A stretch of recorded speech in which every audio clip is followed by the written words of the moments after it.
तो good morning बच्चों, sorry for the late. Very very good morning. तो good morning Akash, Roshni, Shiksha, Ayush, Rupam, Akanksha, Pankaj, Faizal, Ajay, Umesh, Antima and all, Adarsh Kumar. आज बेटा क्लास की टाइमिंग थोड़ी सी फ्लक्चुएट हुई है, तो उससे देखो लाइव बच्चों की संख्या पे भी इफेक्ट आ गया है, लेकिन कोई बात नहीं, ठीक है, हम लोग कंटिन्यू करेंगे।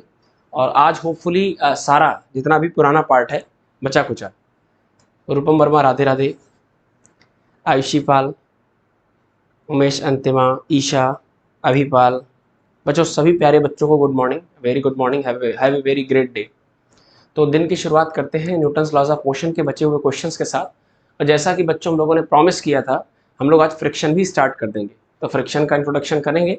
एक इंटरेस्टिंग बात है कि फ्रिक्शन के लिए कोई एडिशनल नोट्स नहीं है, फ्रिक्शन हम लोग देखेंगे एनसीईआरटी से, है ना। और फिर एनसीईआरटी से देखने के बाद हम लोग क्वेश्चन करेंगे अपने हिसाब से लास्ट ईयर के जो प्रीवियस नीट के हैं और एज वेल एज प्रीवियस और भी competitive exam like JEE mains और एम्स के क्वेश्चंस हैं, ठीक है। So better is to start from previous questions और कहाँ तक कल डिस्कस हुआ था उसके आगे चले बेटा, है ना। थोड़ी सी रफ्तार में चलेंगे ताकि हम कम से कम समय में अधिक से अधिक क्वेश्चन कर पाएँ। किसी पर्टिकुलर क्वेश्चन में अगर कोई विशेष डाउट आता है तो उसे डिस्कस कर दिया जाएगा, अदरवाइज सारे क्वेश्चन जो हिंट के फॉर्मेट में है उसे अगले आने वाले 1 घंटे में यूनिफॉर्म रफ्तार से चल के खत्म करेंगे, ठीक है बेटा ना। मतलब लगभग हम लोग कोशिश करेंगे कि now it's going to be 8:15, 8:15 लगभग बज रहा है, तो 9, 9:15 तक लगभग हम लोग ये पूरा पार्ट खत्म कर लेंगे ताकि हम लोग आज फ्रिक्शन को एटलीस्ट इंट्रोड्यूस कर सकें एनसीईआरटी के बेसिस पर। फिर फ्रिक्शन की जो एडवांस स्टडी है वो हम लोग कल तक कर लेंगे। एक और अच्छी इन्फॉर्मेशन देनी है कि हम trying to have an marathon class as well as हम पूछे आप बताएं, तो इसमें जो है क्वेश्चन आंसर का जो एक अच्छा सा क्वेश्चनियर भी हो जाएगा हमारे आपके बीच में, एज वेल एज हम पूरी कोशिश करेंगे कि नीट टारगेट का जो 9th ऑफ मई को मेरे हिसाब से टेस्ट है, उस टेस्ट के करस्पॉन्डिंग कुछ इंपॉर्टेंट टॉपिक है, तो वो रिवीजन बेटा सबके लिए इंपॉर्टेंट होगा जो टेस्ट सीरीज से एसोसिएट बच्चे हैं, जो एसोसिएट नहीं है, क्योंकि उसमें एनएलएम है और ये सब चीज़ों का हम लोग डिस्कशन करते चलेंगे, ठीक है बेटा। तो आगे चलते हैं बच्चों और डिस्कस करते हैं। एक और इंफॉर्मेशन थी, चलो इसे भी हम सबसे लास्ट में दे देंगे बेटा। क्या बोर्ड प्रॉपरली विजिबल है? बोर्ड प्रॉपरली विजिबल है? थोड़ा सा इसके लेटर्स और बड़े कर देते हैं बच्चों। Now is it visible? Ankita Gupta, Vikas Prajapati, Sneha Verma, Bunty Kumar, सबको गुड मॉर्निंग बच्चों। Yuvraj future doctor, good morning बेटे। चलो बोर्ड थोड़ा सा बड़ा किया है, क्या अब प्रॉपरली विजिबल है बेटा? सारी बातें दिखाई दे रही? ठीक है, कुछ और बड़ा कर दें क्या इसको? चलो और बड़ा करते हैं। Prachi Yadav Singh, no sir, so let's elaborate it a little more. अब ठीक है मेरे हिसाब से बेटा, ठीक है। तो चलो बच्चों, जहां जहां जिस क्वेश्चन में आपको हेल्प और हिंट की आवश्यकता होगी वो क्वेश्चन हम लोग फटाफट डिस्कस करते चलते हैं। स्टार्ट करते हैं बेटा। जूम बेटा, जूम अब ठीक है ना? अंजलि मिश्रा, अब ठीक है बेटा? देखो जरा सा, आई think it should be distinct right now. Question पढ़ने में आना चाहिए बेटा, हालांकि हम क्वेश्चन की लैंग्वेज बोल बोल के बताते हैं। Adarsh Kumar, no visible sir. अब देखो दिखाई दे रहा बेटा? अब देखो ठीक है बच्चों। आप वीडियो क्वालिटी थोड़ी सी इंप्रूव कर लीजिए अपने जो यूट्यूब के प्ले ऑप्शंस हैं उसमें जाकर के आप थोड़ी सी वीडियो क्वालिटी इनहेंस कर लीजिए। आई थिंक इतना सफिशिएंट है बेटा, क्योंकि हमें साइड में स्पेस भी चाहिए सॉल्व करने के लिए, ठीक है।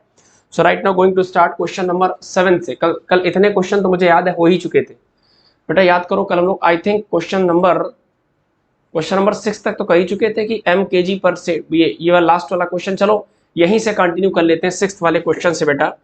कल डिस्कस किया था कि न्यूटन साहब के स्टेटमेंट के हिसाब से बेटा ये कोई रेस और रफ्तार नहीं कि आज ही सब खत्म करना है, नहीं ऐसा कुछ नहीं। न्यूटन्स लॉज प्रॉमिस है कि फिनिश हो जाएगा, बड़े आराम से चलेंगे, और फ्रिक्शन का इंट्रोडक्शन आज हो जाएगा जैसे कि करना है, ठीक है। तो क्वेश्चन नंबर 6 देखो ध्यान से बेटा। क्वेश्चन नंबर 6 में दिया था कि sand is being dropped on a conveyor belt. एक कन्वेयर बेल्ट है, इस बात का हम फोटो फॉर्मेट बता दें, कल लास्ट में चलते चलते क्वेश्चन शायद जल्दबाजी में डिस्कस हुआ था। तो एक कन्वेयर बेल्ट है, कन्वेयर बेल्ट रोटेशन में है, कन्वेयर बेल्ट की पुली रोटेट कर रही है और बेल्ट इसके ऊपर चल रही है। इस बेल्ट के ऊपर एक सर्टेन रेट से सैंड गिराई जा रही है, एक सर्टेन रेट से यहाँ सैंड गिरती जा रही है, सैंड बढ़ती जा रही बढ़ती जा रही बढ़ती जा रही। अब अगर सैंड बढ़ेगी तो mg बढ़ेगा, mg बढ़ेगा तो फ्रिक्शन नॉर्मल सब बढ़ेंगे। तो उसको कांस्टेंट रेट से चलाने के लिए इसमें वजन बढ़ता जाएगा, तो ये धीमी होती जाएगी तो इसको कांस्टेंट रेट से चलाने के लिए एक एक्सटर्नल एफर्ट, एक्सटर्नल फोर्स की आवश्यकता होगी। और फोर्स का बहुत जनरल सा फार्मूला बच्चों को याद करो, न्यूटन साहब के हिसाब से क्या था, F is equal to d upon d t, जहां ऊपर का statement rate of change of momentum को बता रहा है और नीचे का स्टेटमेंट चेंज इन टाइम बता रहा। मोमेंटम बच्चों दो टर्म से मिलकर बना है, मास मल्टीप्लाई बाय वेलोसिटी। तो आप लिख सकते हो D by d t of P की जगह लिखा बेटा एम मल्टीप्लाई बाई वी। कल डिस्कस हुआ था लेकिन फिर भी एक बार इन शॉर्ट डिस्कस करते हैं कि external force required to make it continuously drive, इसे लगातार कांस्टेंट रफ्तार से चलाने के लिए फ्रिक्शन बढ़ते हुए, फ्रिक्शन फोर्स बढ़ते हुए वजन से लड़ने के लिए हमें बाहरी फोर्स की आवश्यकता पड़ेगी। फोर्स का formula DP upon d T, P का मतलब मोमेंटम, मोमेंटम बराबर मास मल्टीप्लाई बाय वेलोसिटी। अब अगर दोनों वेरिएबल हैं तो सही फॉर्मेट ओपन करने का ये कि m को रख लो कांस्टेंट, v अगर वेरिएबल हो तो m dv बाई dt बन जाएगा, और अगर v को रखा जाए, वेलोसिटी अगर कांस्टेंट कर ली जाए और m वेरिएबल होती है, ये m बराबर v dm बाई dt बन जाएगा। मेरी बात समझ गया ना, ये सब बातें। अब बहुत ध्यान से दो, क्वेश्चन कह रहा sand is being dropped on a conveyor belt at a rate of m kg per second. तो जो m kg पर सेकंड है, ये सैंड के पर सेकंड गिरने का रेट दिया है, यानी droppage of mass with respect to time, it is given here as m kg per second, m kg per second, right? The force necessary to keep the belt moving with a constant velocity v meter per second, जो required force है इसे continuous v speed से चलाने के लिए, v रफ्तार से चलाने के लिए। तो बच्चों वेलोसिटी ध्यान से देखो तो कांस्टेंट है, और वेलोसिटी कांस्टेंट है तो वेलोसिटी का टाइम के साथ चेंज नहीं होगा, मतलब ये फोर्स का फॉर्मेट डिफाइन नहीं है। इसका मतलब आखिरी वाला फॉर्मेट डिफाइन है, तो ये बन जाएगा F is equal to v constant velocity और dm बाई dt हो जाएगा mass per unit time, that is given as m kg per metre, m kg per second. So force बन जाएगा m multiply by v। I think it is done. F is equal to mv in terms of Newton. Done. तो ये बच्चों हम लोग कर चुके थे, इसका ऑप्शन संख्या ए आया था। आगे बढ़ जाए बेटा, नेक्स्ट गड़बड़ मत करो बेटा, बहुत होपफुली उम्मीद कर रहा हूँ कि आप बिल्कुल आराम से समझ रहे हो। तो फिर से कह दो, फोर्स का format dp upon d t का मतलब m dv, sorry d by d t of m v. एक बार एम कांस्टेंट तो वी चेंज होगा, वी कांस्टेंट तो एम चेंज होगा। ऐसे दोनों फॉर्मेट बना के सोचा करो हमेशा फोर्स के बारे में। अब अगर मास कांस्टेंट है, वेलोसिटी वेरिएबल है, यानी एम ए टाइप का फॉर्मेट है तो ये आएगा, और अगर वेलोसिटी कांस्टेंट है, मास वेरिएबल है तो ये फॉर्मेट आएगा।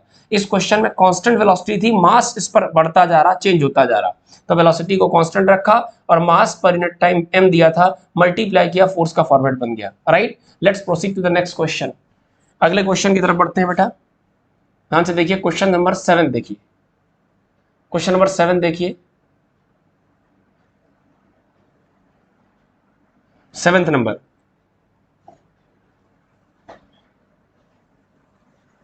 सेवंथ नंबर थोड़ी रफ्तार में चलते हैं बेटा, है ना, और जरूरी नहीं कि सारे क्वेश्चन सॉल्व हो, लेकिन इसको इत्मीनान से देखते चलो ताकि आप फ्री माइंड से इन्हें अटेम्प्ट करो तो आंसर आ जाए।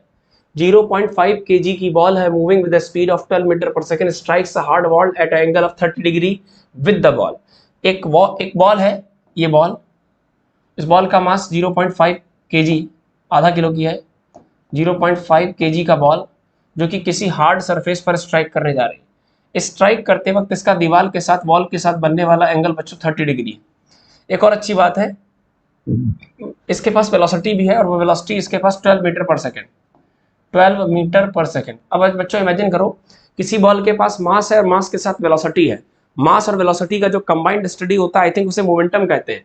इसका मतलब ये बॉल एक निश्चित मोमेंटम के साथ दीवार को स्ट्राइक करने जा रही। स्ट्राइक करते वक्त इसका जो मोमेंटम है, momentum means mass multiply by velocity, तो मास की जगह बेटा 0.5 और वेलोसिटी की जगह बच्चों 12 रखो, तो 12 पंचे 60, I think 6 kg metre per second.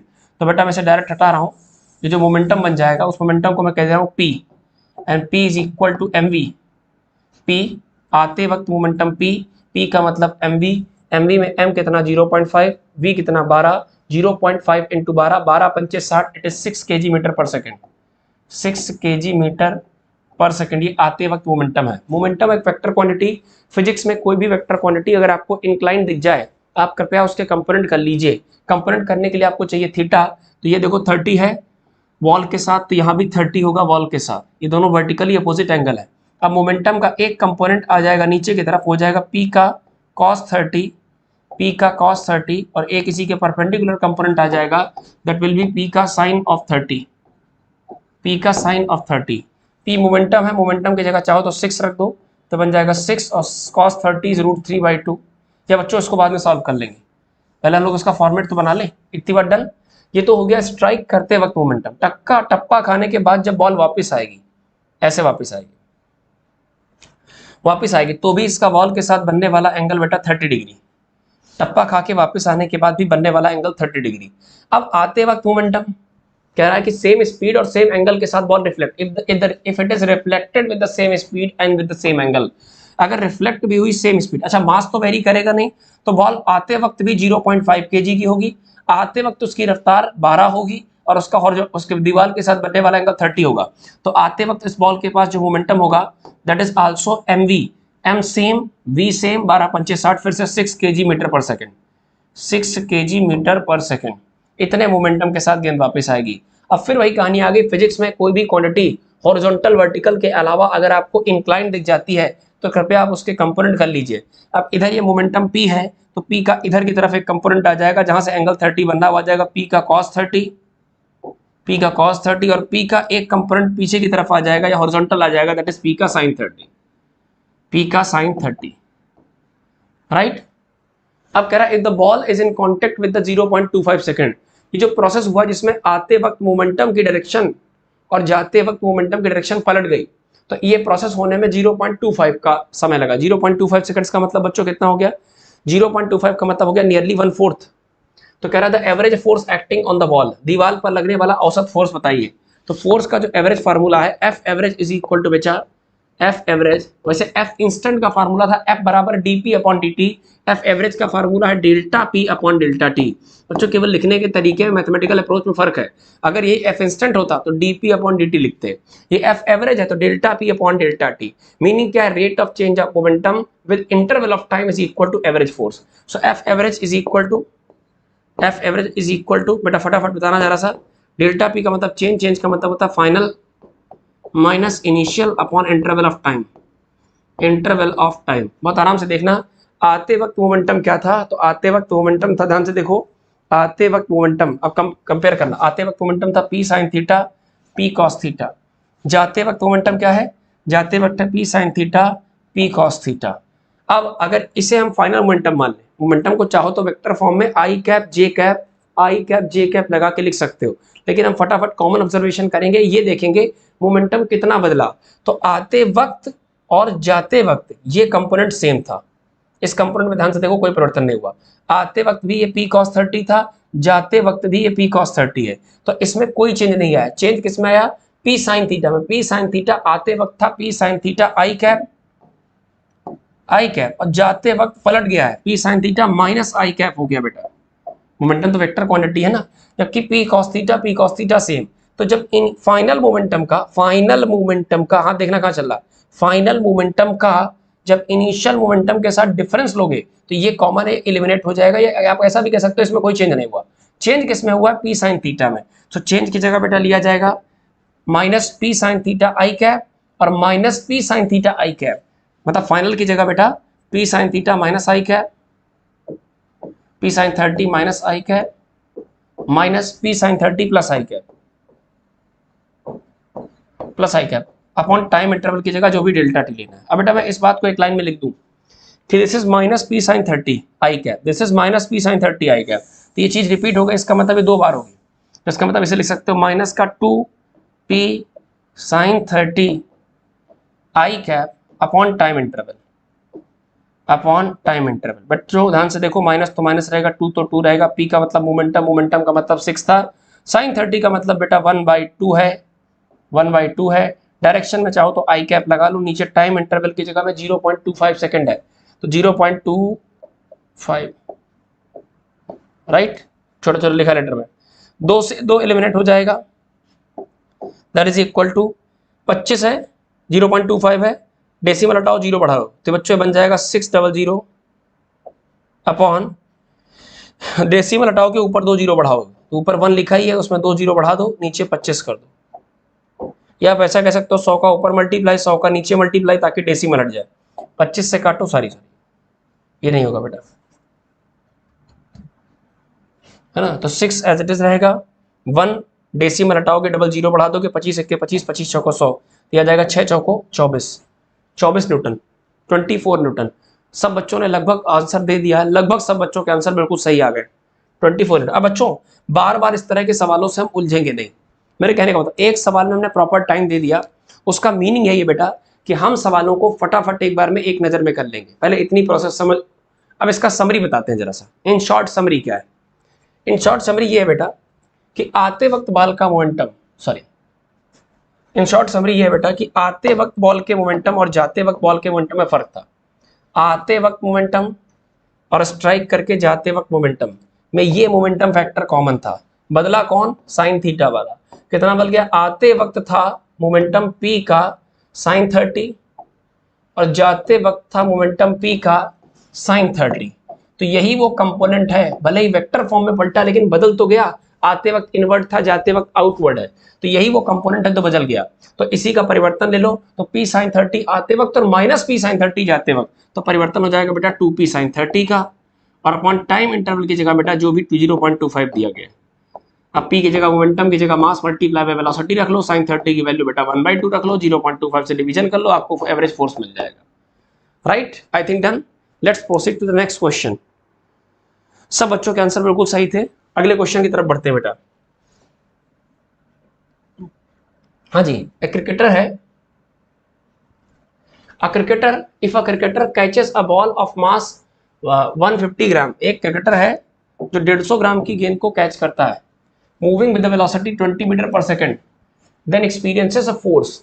एक क्रिकेटर है, वो किसी बॉल को, किसी मैसिव बॉल को जो किसी सर्टेन वेलोसिटी के साथ चल रही, मतलब मोमेंटम लेके चल रही, उस बॉल को एक क्रिकेटर अपने हाथ से कैच करता है।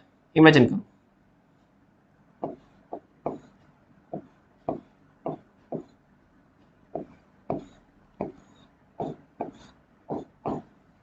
है ना, वो ऐसे करके कैच करता है। अच्छा, कैच करते वक्त अभी इसके पास मोमेंटम है, और जैसे कैच कर लेगा तो बॉल आ जाएगी कौन सी कंडीशन बेटा? हाथ में आने के बाद, ग्रैस्प करने के बाद, पकड़ने के बाद बॉल आ जाएगी रेस्ट पे। तो रेस्ट पे आते ही इसका जो फाइनल मोमेंटम बेटा वो 0 हो जाएगा।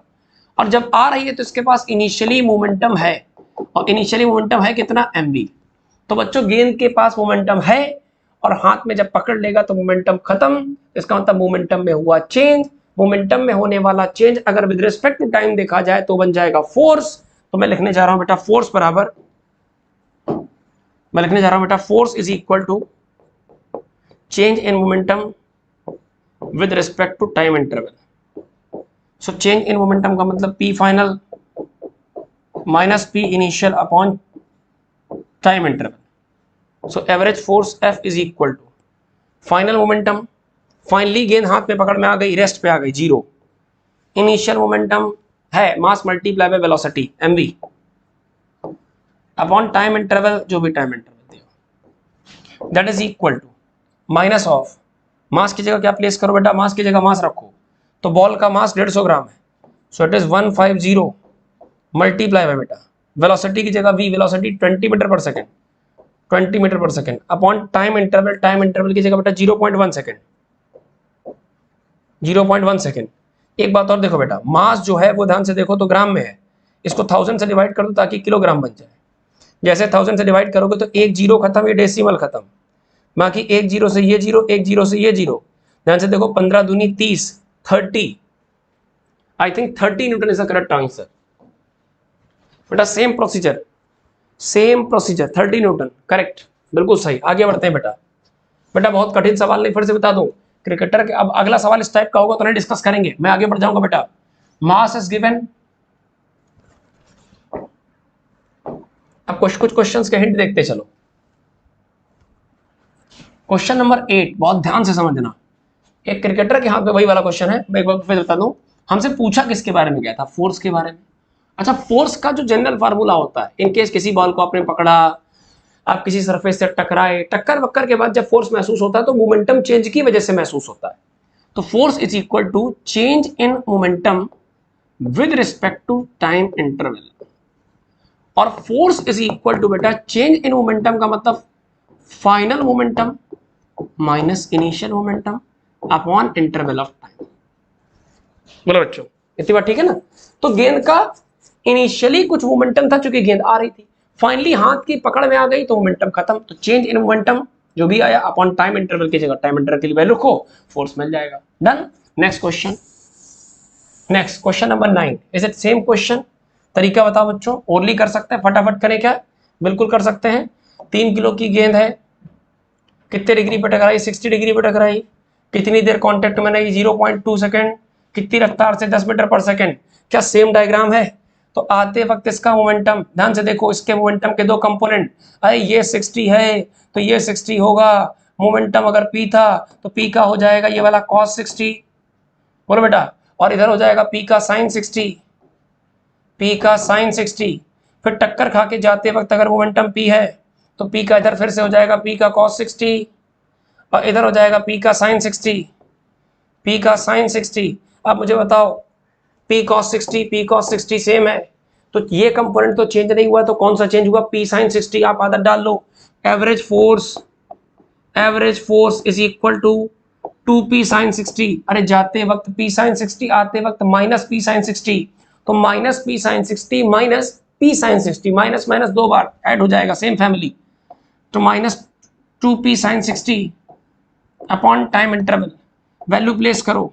2 की जगह बेटा 2 रखो, मोमेंटम p की जगह बेटा p की जगह मास मल्टीप्लाई बाय वेलोसिटी रखो। मास 3, वेलोसिटी 10, 3 धाम 30 बेटा, मास इंटू वेलोसिटी 3 धाम 30 और साइन 60 कितना हो जाएगा? √3/2। अब बच्चों टाइम इंटरवल कितना लगा टप्पा खाने में? 0.2।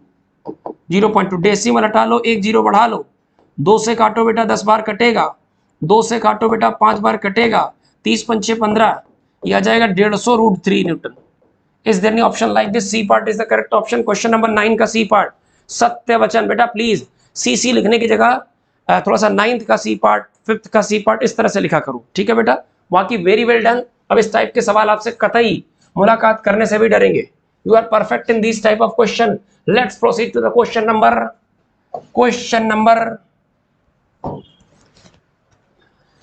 नंबर 10वां। बच्चों याद करो, ये वाला क्वेश्चन हम लोग कर चुके हैं। अगर आपको याद हो, मुझे तो याद है बहुत अच्छे से। इस टाइप का एक क्वेश्चन डिस्कस किया था, शुरुआत में शायद दूसरे नंबर तीसरे नंबर में आया था। कह रहा है बुलेट फायर करी गई एक गन से। देखो यही होता है, 1988 में एनालिसिस करा दे, थोड़ा इस चीज को देखते रहा करो, यही एग्जामिनेशन की स्ट्रेटजी है। क्वेश्चन देखो, क्वेश्चन कई बहुत नए नहीं बनते, किसी कुछ क्वेश्चन इतने फेवरेट फॉर्मेट के होते हैं कि उसी मॉडिफिकेशन करके नई नई वैरायटी बनाई जाती। 1988 में आने के बाद वही बाबा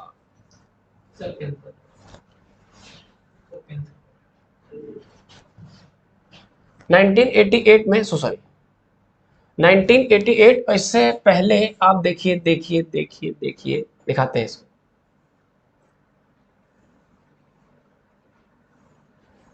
बच्चों कहीं था ये, आई थिंक ये कहीं था डिस्कस करते हो, कहीं तो था। चलो कोई बात नहीं, शायद कल की स्लाइड में था बेटा, अभी यहाँ तो नहीं है, हमें याद नहीं, कल की स्लाइड में था बेटा, है ना? तो चलो हम इसे डिस्कस कर लेते हैं फटाफट रफ्तार में।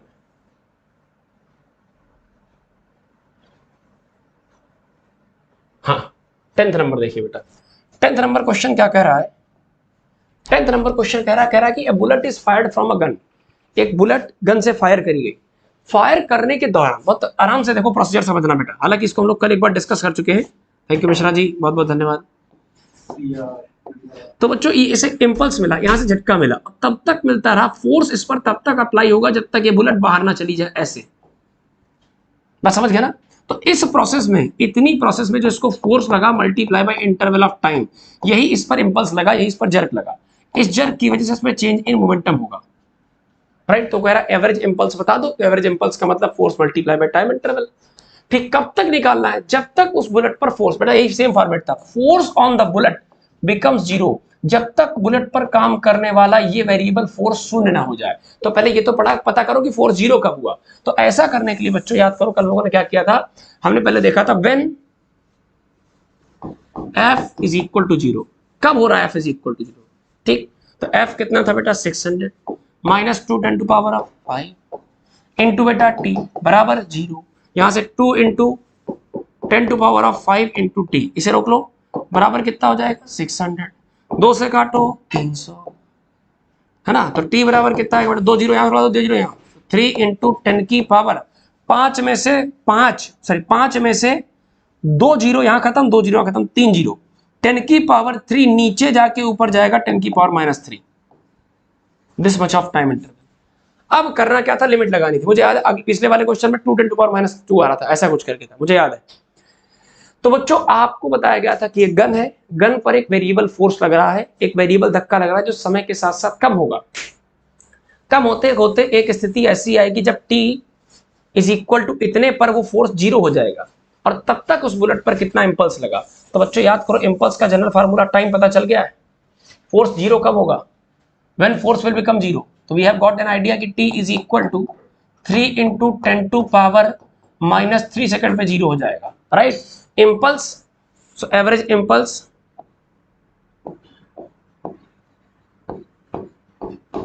इज इक्वल टू, अगर अगर अगर फोर्स कांस्टेंट होता बच्चों, अगर फोर्स कांस्टेंट होता तो F multiply by delta T, और अगर फोर्स वेरिएबल फॉर्म में है तो बच्चों F multiply by d T.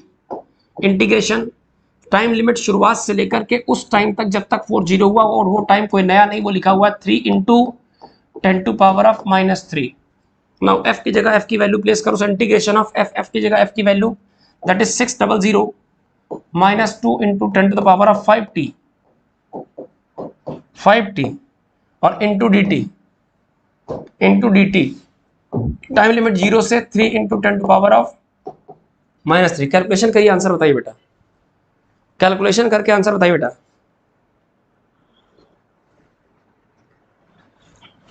Calculation करके आंसर बताइए बेटा।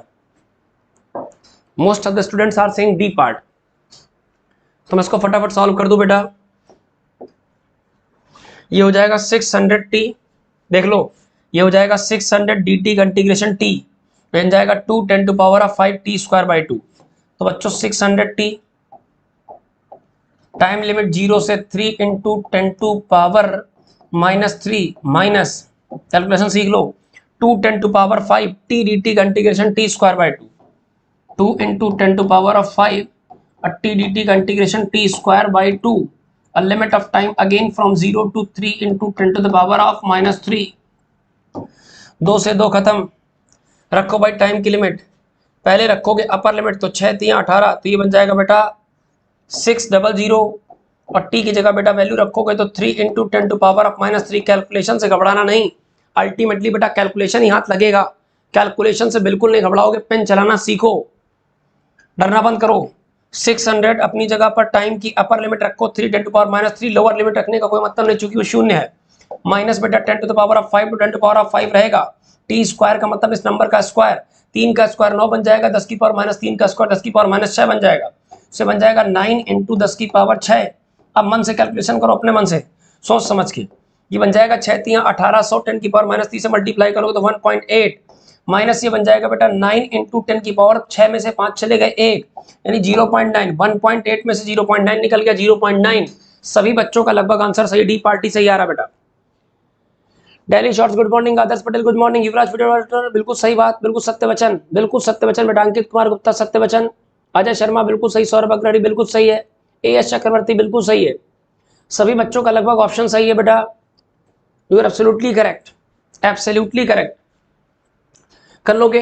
तो पहले क्वेश्चन को पढ़ा, उसमें गन के अंदर लगने वाली बुलेट पर इंपल्स की चर्चा की थी। वो कह रहा तब तक का इंपल्स बताओ जब तक उस पर फोर्स 0 हो गया। फोर्स 0 कब हुआ वो पता किया, इस टाइम पर हुआ। जब वो टाइम पता चल गया तो उस टाइम इंटरवल में एफ और डी टी का प्रोडक्ट निकाल लिया, यही इंपल्स कहलाएगा। तो एफ डी टी का प्रोडक्ट दो तरीके से निकाल सकते हो, एफ इंटू डेल्टा टी, लेकिन वो तब होगा जब फोर्स कांस्टेंट हो। अगर एफ वेरिएबल है तो एफ को डी टी के साथ रख के इंटीग्रेट करना पड़ेगा, और टाइम की लिमिट जो भी दी गई लगानी पड़ेगी, right. I think clear. Let's proceed to the next question.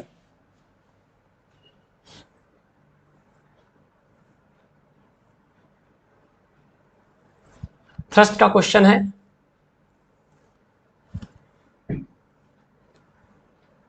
देखिए जरा, एक 5000 किलो का रॉकेट है, उसे वर्टिकल फायरिंग के लिए सेट कर लिया गया है। एग्जॉस्ट स्पीड इतनी है, to give an initial upward acceleration this much, the amount of gas ejected per second. बताओ भाई,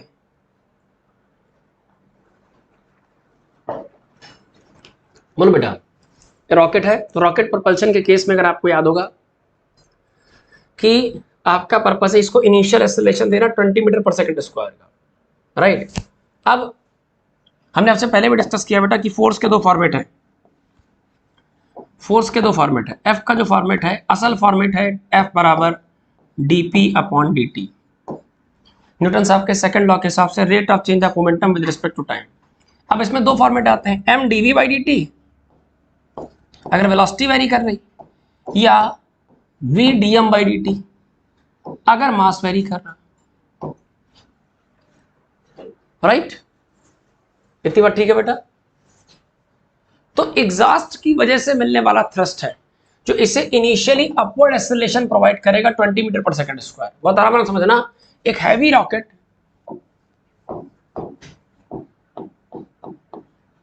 एक हैवी रॉकेट जिसका वजन 5000 किलो है लगभग, उसको वर्टिकल फायरिंग के लिए सेट किया गया और इसकी एग्जॉस्ट स्पीड, इसकी जो एग्जॉस्ट स्पीड है that is 800 metre per second, 800 metre per second. इसको इनिशियल एक्सेलरेशन देना 20 का, तो इस पे गैस के जो इजेक्शन का रेट है वो कैसा होना चाहिए। तो लॉजिकली बात समझो बेटा कि एक्चुअली इस रॉकेट को जब अपवर्ड आप थ्रस्ट दिलवाओगे गैस के इजेक्शन की हेल्प से, तो इसको अपवर्ड जो एक्सेलरेशन रिक्वायर्ड है दैट इज a बराबर 20 metre per second square, right. साथ ही साथ इस रॉकेट का जो वजन है वो भी नीचे की तरफ काम करेगा, इस रॉकेट का जो वेट नीचे की तरफ काम करेगा एंड दैट इज mg। इस फिगर में दिखा दें, इस पे नीचे इस रॉकेट का वजन भी काम करेगा mg और इसे अपवर्ड भी एक एक्सेलरेशन की रिक्वायरमेंट है, राइट। अब देखो, और ये सारा फोर्स डेवलप कहां से होगा, ये डेवलप होगा कंजर्वेशन ऑफ मोमेंटम से, या रॉकेट के पीछे से निकलने वाले एग्जॉस्ट फ्यूल की वजह से जो मोमेंटम बाहर ऑफर होगा उतना ही मोमेंटम रॉकेट को ऊपर की तरफ मिलेगा। तो F बराबर dp बाई dt के दो फॉर्मेट, m dv बाई dt या v dm बाई dt। अब देखो बेटा तरीका क्या है, तरीका यह है कि वेलोसिटी वेरिएशन पे ध्यान नहीं देना, जो फोर्स डेवलप हो रहा है वो इस एग्जॉस्ट की वेलोसिटी वेरिएशन से नहीं बल्कि इसके mass variation per unit time से वेरी निकल रहा है। इतना KG 5 kg set is to fire एबर्टी supply unit per second supply पूछ रहा है, ठीक है भाई। तो एक काम करते हैं, हम फोर्स फॉर्मेट डिस्कस करते हैं। तो इसका एफबीडी बना लो, या ये जो फ्री बॉडी डायग्राम बना इस पर चर्चा कर लेते हैं। रॉकेट पे अपवर्ड लगने वाला फोर्स, रॉकेट पर अपवर्ड लगने वाला फोर्स, अपवर्ड लगने वाला फोर्स, डाउनवर्ड लगने वाला फोर्स, सुनो अपवर्ड लगने वाला फोर्स उसे, यार बेटा फिर से डिस्कस करते हैं, फिर जीरो से एक बार, थोड़ा सही फॉर्मेट।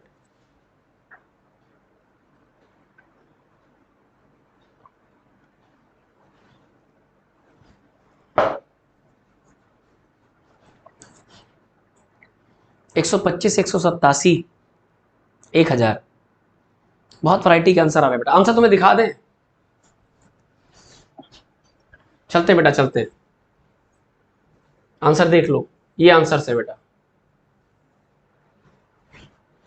127.5, 187.5, 145.5, 137.5 कौन सा सही है? नहीं, don't idea, I don't have any idea. आओ देखा जाए, व्यवस्था करते, कोशिश करते,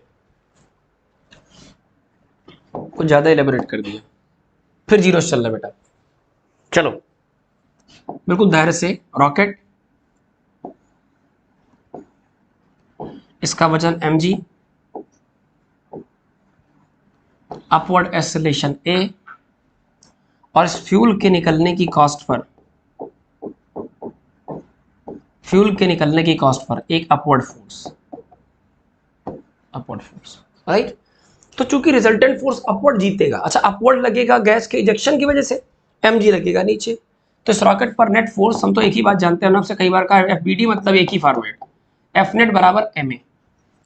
नेट फोर्स का मतलब ऊपर वाला फोर्स जो फ्यूल निकलने की वजह से लग रहा है, और माइनस mg नीचे वाला force, and that is equal to m multiply by a। So f upward is equal to, इसे ट्रांसफर मार दो, ये बन जाएगा बेटा mg plus ma, mg plus ma। So f upward is equal to m with in bracket g plus a, right. अब f upward कौन decide करेगा?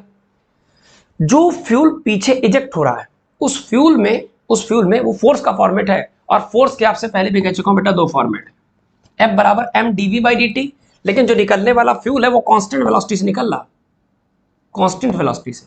हाँ पर सेकंड कुछ कुछ फ्यूल और निकलता जा रहा, और निकलता जा रहा, मास वेरिएशन आ रहा, इस रॉकेट के अंदर फ्यूल कंज्यूम होता चला जाएगा, पर सेकंड मास वेरी करेगा। सो ये जो फोर्स डेवलप हो रहा है वो डेवलप हो रहा है F is equal to dp by dt से, और dp बाई dt में जो p है उसे आप लिख सकते हो d by dt of p की जगह बेटा mv।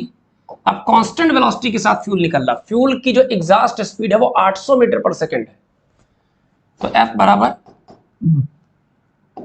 dm by dt into constant velocity. तो हम फोर्स की जगह जो अपवर्ड फोर्स डेवलप हो रहा है वो निकलने वाले फ्यूल, निकलने वाले एग्जॉस्ट के मास वेरिएशन पर सेकंड की वजह से निकल रहा, वेलोसिटी वेरिएशन से नहीं निकल रहा। तो हम उस बात को यानी F वाले स्टेटमेंट को यहाँ कॉपी कर लेंगे। तो देखो बेटा मेरे पास क्या बन जाएगा, इसे रफ कर दे रहा हूँ बेटा। अब मेरे पास जो फॉर्मेट बनेगा वो बन जाएगा F अपवर्ड की जगह वो बन जाएगा dm by dt multiply by v that is equal to m times of g plus a, m times of g plus a। ठीक है बेटा, most of peoples are saying 187.5, देखते हैं बेटा क्या सही आ रहा। तो dm बाई dt हमसे ये पूछ रहा है, कह रहा था अमाउंट, पूछ क्या रहा है पहले समझ रहे हैं, the amount of gas ejected per second supply the needed thrust, amount of mass variation per second, यही हमको पता करना है। तो dm बाई dt को रोक लो, dm बाई dt को रोक लो, इज इक्वल टू m मास, मास किसका, जिस पर धक्का लग रहा था रॉकेट का, कितना है 5000, ग्रेविटी की जगह सॉरी 5000, मास की जगह 5000 बेटा, ग्रेविटी की जगह 10, एक्सेलरेशन की जगह 20 अपॉन वेलोसिटी को नीचे फेंक दो, तो वेलोसिटी कितनी आएगी बेटा, वेलोसिटी एग्जॉस्ट वेलोसिटी कितनी थी 800 मीटर पर सेकंड। ठीक है ना बेटा, आई थिंक करेक्ट। आओ देखते हैं कैलकुलेशन, 0 से 0 कैंसिल हो गया, ऊपर क्या बचा बेटा, so rate of consumption of mass per unit time that is equal to 50, ये कितना बन जाएगा 20 10 30, तो बन जाएगा बेटा 50 इंटू 30 अपॉन 8, अब 50 इंटू 30 बन जाएगा बेटा 1500 अपॉन 8। कुछ गड़बड़ तो नहीं हुई बेटा, चेक कर लेना।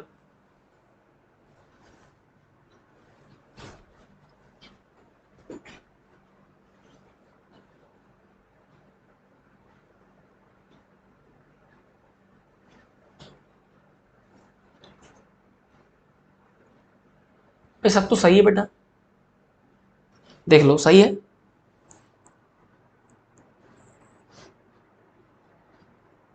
बोलो बेटा, कोई डाउट तो नहीं किसी के मन में?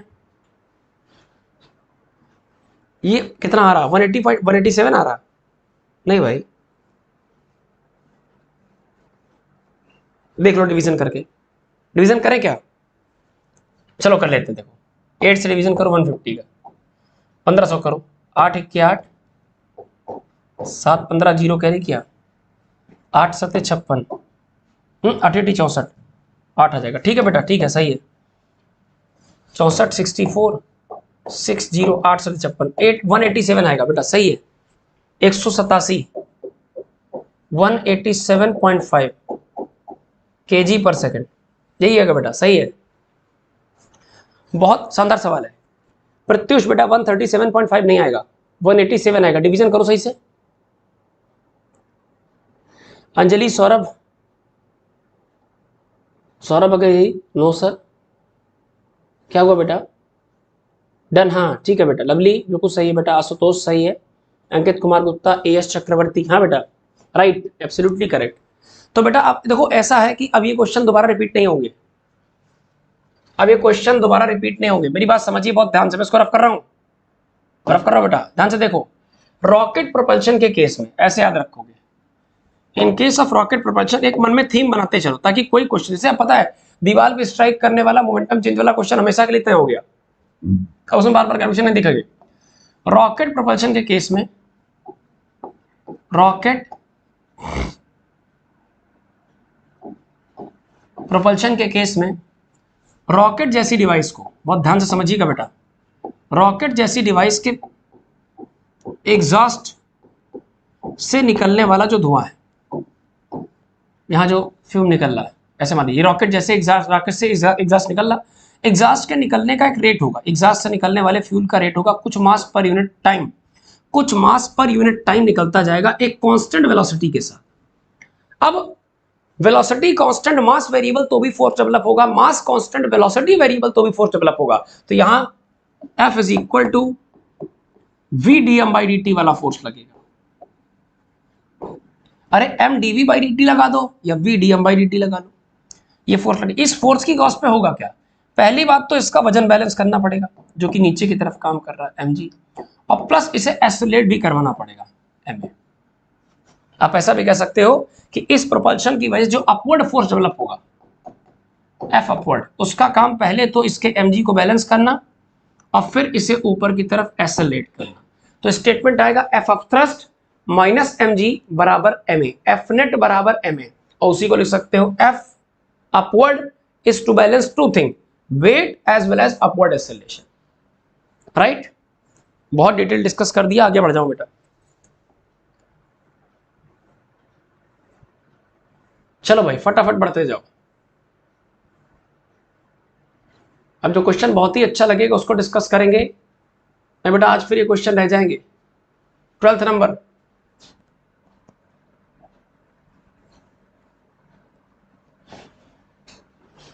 ट्वेल्थ नंबर देखिए बेटा, ट्वेल्थ। हेलो बच्चों, आर यू लिसनिंग? टाइम बहुत सीमित, फटाफट चलो। आप खाली तरीका डिस्कस करते चलो, आप आंसर निकालना, थोड़ी रेस पकड़ लें। नहीं फ्रिक्शन तो आज स्टार्ट हो ही नहीं पाएगा भैया। चलो आओ बेटा, क्वेश्चन की प्लीज डेट पर मत जाना, नया पुराना जैसा कुछ नहीं होता है, कॉन्सेप्ट्स नहीं बदलते हैं। जो 1988 में पूछा गया होगा वही 2008 पूछा जा सकता है, पूछा जा चुका है, और वही 2028 में पूछा जाएगा, इसमें कोई दो राय नहीं। वेरिएशन अगर होगा बहुत तो डेटा का हो सकता है। तो मेरे प्यारे बेटा लुक एट द डेटा। मैं केवल हिंट चाहता हूं आपसे, कैसे लगाओगे फटाफट बेटा, रफ्तार पकड़ ले। कह रहा 10 न्यूटन का फोर्स अप्लाई किया गया किसी बॉडी में ताकि एक्सीलरेशन प्रोड्यूस हो जाए 1 मीटर पर सेकंड स्क्वायर, तो मास कितना है, क्या फार्मूला, F बराबर ma लगा दिया जाएगा। तो ये वाला क्वेश्चन सॉल्व हो जाएगा। F is equal to m multiply by a से फोर्स की जगह पर कितना रखोगे, 10 रखोगे, एक्सीलरेशन की जगह पर 1 रखोगे, तो यहाँ पे रखोगे 10 रख लेना, यहाँ पर बराबर लगाना, मास की जगह पता नहीं, एक्सीलरेशन 1 रख लेना, मास बराबर 10 आ जाएगा। आई think option done. Next question, question number बेटा इतनी रफ्तार में करना है। Next question, question number 13 number देखिए। 13 नंबर क्या कह रहा है, ध्यान से। 30 नंबर कह रहा बॉल है जो कि 150 ग्राम की है, moving with acceleration of 20 metre per second square, it is hit by a force which acts on it for 0.1 second. तो इंपल्स कितना आया है, बहुत ध्यान से देखो। बॉल का मास कितना है, ये बॉल का मास कितना है, 150 ग्राम, मास की जगह पर 150 ग्राम, ग्राम से काम नहीं चलेगा, 1000 से डिवाइड करो ताकि किलोग्राम बन जाए। ये बॉल का मास बन गया। कितने एक्सेलरेशन से चल रही है, किस एक्सेलरेशन से मूविंग है, एक्सेलरेशन के नाम पर बेटा 20 metre per second square, 20 metre per second square. ध्यान से देखो, मास अवेलेबल है, एक्सेलरेशन अवेलेबल है, तो क्या मास मल्टीप्लाई बाय एक्सेलरेशन बराबर फोर्स डेवलप हो जाएगा। सो फोर्स की जगह पर आ जाएगा, मास के नाम पर बेटा आ जाएगा 150 अपॉन 1000, ये आ गया मास, और मल्टीप्लाई बाय एक्सेलरेशन की जगह आ गया बेटा 20, ये हो गया फोर्स मल्टीप्लाई, फोर्स बराबर मास मल्टीप्लाई एक्सेलरेशन। ये फोर्स कितनी देर तक काम कर रहा है, which acts for interval of 0.1 second. तो इंपल्स बराबर force multiply by interval of time. Force के नाम पर बेटा कॉपी कर लो, इसे कॉपी करो, पूरे कॉपी करो, ये पूरा कॉपी करो, पूरा कॉपी करो, 0 से 0, 0 से 0, 15 दूनी 30, 30 बाई 10 बन जाएगा 3। तो फोर्स की जगह बच्चों 3, इंटरवल ऑफ टाइम की जगह डेल्टा टी की जगह 0.1, 3 इंटू 0.1 is equal to 0.3 newton multiply by second. I think done. बच्चों फिर से सुनना, पूछा क्या गया था, इम्पल्स नहीं, इम्पल्स नहीं पूछा था बेटा, सॉरी गड़बड़ मत करना, गड़बड़ मत करना, बहुत ध्यान से सुनो। द इम्पल्सिव फोर्स इज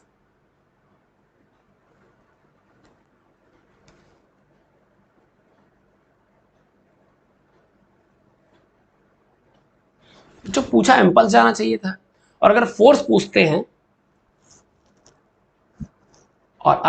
पूछते हैं तीन आना चाहिए। चलो आई थिंक इंपल्सिव फोर्स की जगह उसे इंपल्स पूछना चाहिए बेटा, जो मुझे लगता है 3 न्यूटन से 0.3 न्यूटन पर सेकेंड आएगा। कहने का मतलब कौन कह रहा है सर 13th में ऑप्शन में यूनिट न्यूटन में दी है। हाँ बेटा यही तो थोड़ी समस्या लग रही है कि उन्होंने एक्चुअली, अब देखो इसमें समस्या क्या है कि बॉल का मास दिया है, एक्सेलरेशन दिया, तो मास एक्सेलरेशन से फोर्स मिल जाएगा। फोर्स जब कुछ सर्टेन इंटरवल ऑफ टाइम के लिए काम करेगा तो इंपल्सिव फोर्स बन जाएगा 0.1 सेकंड के लिए, तो force multiply by interval of time impulse develop हो गया, तो इंपल्स 0.3 न्यूटन सेकंड आना चाहिए।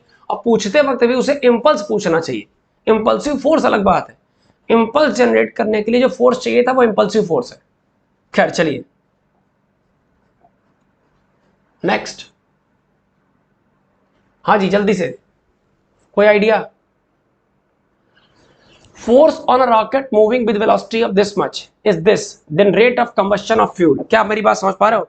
Rate of combustion of fuel का मतलब हो गया कितना मास ऑफ फ्यूल पर सेकंड कंज्यूम हो रहा है। तो मैंने आपसे कहा था रॉकेट प्रोपल्शन में हमेशा आप लगाना F बराबर V constant velocity into dm/dt, right. अब देखो रॉकेट चल कितने से रहा है? 300 से। फोर्स कितना चाहिए बताया उसने? 343 का फोर्स चाहिए, कांस्टेंट वेलोसिटी की जगह 300, और rate of consumption of fuel mass with respect to time ये पता करना है। आप जीरो हटा लो, जीरो से जीरो खत्म, यहां आ गया डेसिमल, और इसका 1/3 करो तो इट इज 1.15, आई थिंक 1.15 है कोई ऑप्शन? ये 14th का सी पार्ट। नेक्स्ट, बहुत आसान सवाल भाई। 15th, a satellite in a force free space sweeps stationary interplanetary dust at a rate of this much. The acceleration of satellite. Question कह रहा है कि एक सैटेलाइट है in a force free space sweeps a stationary interplanetary dust at this rate, acceleration कितना आएगा? तो पहले मेरी बात समझो बेटा, एक्चुअली जो सैटेलाइट है वो इम्प्लैनेटरी डस्ट को स्वीप कर रहा है, पर सेकंड कुछ मास रिमूव कर रहा है, पर सेकंड कुछ मास। जैसे ही मास पर यूनिट टाइम आए आप तुरंत सोच लिया करो कि जो फोर्स का फॉर्मेट है वो दो तरीके का होता है बेटा, एक होता है mdv/dt, और ये तब लगेगा बेटा जब वेलोसिटी वेरी करे विद रिस्पेक्ट टू टाइम। दूसरा फॉर्मेट क्या हो सकता है? दूसरा हो सकता है vdm/dt, जब मास वेरिएशन आ जाए with respect to time. So force is equal to velocity, velocity means constant velocity whatever with the velocity v, और मल्टीप्लाई में बेटा dm/dt कितना है, dm/dt कितना है? तो dm/dt का मतलब स्वीपिंग रेट ऑफ डस्ट दिया है, पर सेकंड कितनी डस्ट रिमूव कर रहा है, that is alpha v। So answer is equal to alpha multiply by v square. पर सेकंड इंटरप्लेनेटरी डस्ट स्वीप करने की वजह से, पर सेकंड मास वेरिएशन की वजह से उसमें इतना फोर्स जनरेट हो रहा। Satellite in a force free space sweeps stationary interplanetary dust, right. Satellite per second कुछ डस्ट रिमूव करता जा रहा, डस्ट डिस्प्लेस कर रहा, तो मास का डिस्प्लेसमेंट पर यूनिट टाइम ये दिया था अल्फा वी, यहां से कॉपी कर लिया और मल्टीप्लाई बाय वेलोसिटी किया, इससे फोर्स का फॉर्मेट मिल गया। अब वो ये नहीं पूछ रहा, वो कह रहा है एक्सेलरेशन ऑफ सैटेलाइट कितना होगा। तो एक्सेलरेशन, अब देखो फोर्स को किससे कंपेयर कर सकते हो? फोर्स बराबर मास multiply bye acceleration. So acceleration बराबर अल्फा वी स्क्वायर, ये फोर्स आया था, अपॉन मास, मास की जगह सैटेलाइट का मास उन्होंने कैपिटल एम शायद दिया। सैटेलाइट का जो मास है, मास वेरिएशन, वो अल्फा एम दिया, capital M. Done. So is there any option like this? Alpha v square by M, ये देखो। अब इस बात को और समझते चलो। सैटेलाइट पर सेकंड, मेरी बात समझना, सैटेलाइट पर सेकंड आगे बढ़ रहा होगा और वो पर सेकंड कुछ डस्ट पीछे रिमूव करता जा रहा होगा, जैसे स्विमिंग कॉन्सेप्ट होता है, स्विमिंग कॉन्सेप्ट। इसलिए इस एक्सेलरेशन के साइन में नेगेटिव आ रहा कि सैटेलाइट अगर फॉरवर्ड जाएगा तो डस्ट का स्वीपिंग रेट पीछे की तरफ होगा। बस समझ गए ना? अरे भाई सिंपल सी बात है, अगर आपने ग्रेविटी मूवी देखी, ग्रेविटी देखी है, या अगर आपने कभी स्पेसशिप में ट्रेवल करने का कॉन्सेप्ट समझाओ, तो स्पेसशिप में देखो travelling is possible due to, ये तो उसमें प्लेटफॉर्म मिल जाए चलने के लिए, तो प्लेटफॉर्म मिल जाए, या तो एक्शन रिएक्शन हो जाए। तो आप ट्रेवल जब भी करोगे ऐसे स्पेस पर जहां आपके पास प्लेटफॉर्म नहीं है, तो ऐसे स्पेस पर ट्रेवल वगैरह करने के लिए आपको एक्शन रिएक्शन पेयर या कंजर्वेशन ऑफ सिस्टम मोमेंटम पर काम करना होगा। मतलब अगर वहां कुछ भी नहीं चलने के लिए, तो अगर आप खांसोगे तो आपका जो जो माउथ से आने वाली गैसियस का थ्रस्ट रहेगा वो आगे की तरफ, तो आप जाओगे पीछे की तरफ। अगर आपके पास फायर एक्सटिंग्विशर या आपके पास स्प्रे है तो स्प्रे करोगे, स्प्रे उससे आगे की तरफ करोगे तो आपको जो मोमेंटम ऑफर होगा वो पीछे की तरफ ऑफर होगा। तो वैसे ही प्लैनेट इंटरप्लैनेटरी डस्ट स्वीप करने का मतलब जो आपका स्पेसशिप है, जो आपका सैटेलाइट है, वो पर सेकंड कुछ डस्ट स्वीप कर रहा होगा पीछे की तरफ, तो खुद जाएगा आगे की तरफ। पर सेकंड कुछ डस्ट स्वीप करेगा पीछे की तरफ, खुद जाएगा आगे की तरफ। यानी डस्ट को स्वीप करने की कॉस्ट पर उस पर थ्रस्ट फोर्स लगेगा। राइट, इतनी बातें नोट कर लें बेटा, कोई डाउट तो नहीं? अच्छा सवाल है। सैटेलाइट अरे बहुत ज्यादा लैंग्वेज समझ में आए बेटा, तो खाली ये देखा करो कि mass variation with respect to time का रेट दिया है, यहां से फोर्स का आइडिया लगा लो, और फोर्स बराबर मास मल्टीप्लाई बाय एक्सीलरेशन कर लो, मास एक्सीलरेशन मिल जाएगा। आई थिंक डन। 16th बहुत अच्छा सवाल है, फिजिकल इंडिपेंडेंस ऑफ फोर्सेस। और फिजिकल इंडिपेंडेंस ऑफ फोर्सेस का मतलब बच्चों होता है कि सपोज करो अगर आप प्रोजेक्टाइल की बात कर लो, सबसे अच्छा एग्जांपल प्रोजेक्टाइल है। सबसे अच्छा एग्जांपल बच्चों प्रोजेक्टाइल है कि प्रोजेक्टाइल जर्नी के दौरान आप किसी बॉडी को जब हॉरिजॉन्टल से किसी एंगल पर थ्रो कर देते हो, लेट सपोज थीटा पर यू स्पीड से, तो यू का एक कंपोनेंट हो जाएगा बेटा यू का कॉस थीटा, और यू का दूसरा कंपोनेंट हो जाएगा बेटा यू का साइन थीटा, यू का साइन थीटा। और ये पार्टिकल आपका ऐसे करके आगे जाएगा।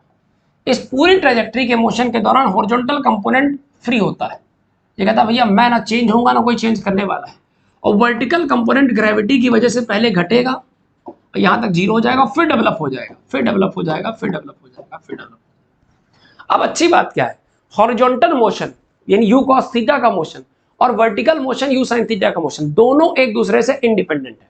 यहां इनर्शिया ऑफ मोशन काम कर रहा है और ये अंडर फोर्स इफेक्ट है, तो किसी एक डायरेक्शन का फोर्स किसी दूसरे डायरेक्शन के इनर्शिया को कभी इफेक्ट नहीं कर सकता।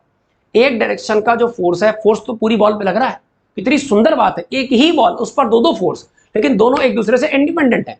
एक फोर्स वर्टिकल डायरेक्शन में लग रहा है, वो horizontal motion you cos theta को बिल्कुल डिस्टर्ब नहीं करेगा। तो physical independence comes from concept of inertia, कि एक साइड पे लगने वाला फोर्स ग्रेविटी वाला फोर्स दूसरे साइड के मोशनल इनर्शिया को यू कॉस थीटा पूरी यात्रा में मेंटेन रहा, और यू कॉस थीटा को चेंज करने के लिए फोर्स चाहिए, फोर्स सिस्टम में है लेकिन डाउनवर्ड काम कर रहा है। तो one sided directional force doesn't affect other sided directional movement of directional inertia. एक साइड काम करने वाला फोर्स दूसरी साइड या एक एक्सिस के अलोंग एक डायरेक्शन में काम करने वाला फोर्स दूसरी डायरेक्शन के इनर्शिया को बिल्कुल डिस्टर्ब नहीं करता है। राइट, सो ये आपके फर्स्ट लॉ से आता है बेटा, this comes from first law. I think done. अच्छा, बहुत अच्छा सवाल है रमेश वर्मा, 16th का बी पार्ट, 16th का बी बेटा सेकंड लॉ नहीं है, physical independent of force is consequence of first law of motion बेटा। हाँ राकेश यादव, क्या डाउट है बेटा?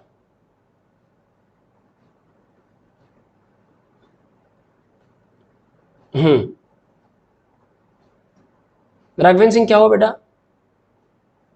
राघवेंद्र क्या हो बेटा?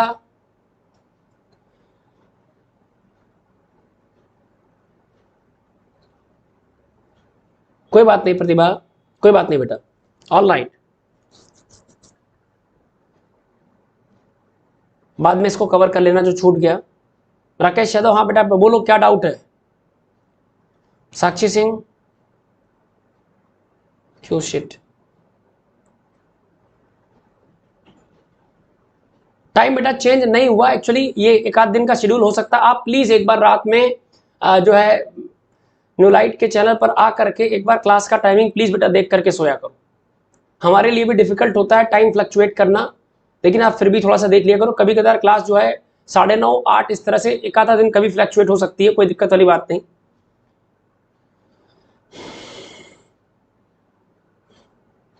नहीं नहीं नहीं, क्लास का टाइमिंग जो था वही होगा। आगे चलते हैं बेटा। हालांकि आज व्यूअर्स की संख्या भी कम है, उसकी वजह यही है टाइम का फ्लक्चुएट होना। बहुत सारे बच्चों को पता ही नहीं होगा, क्योंकि टाइम रूटीन जब सेट हो जाता है उसको डिस्टर्ब किया जाए तो उससे फर्क पड़ता है।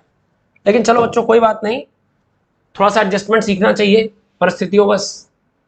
17th नंबर बेटा, 17th नंबर देखो,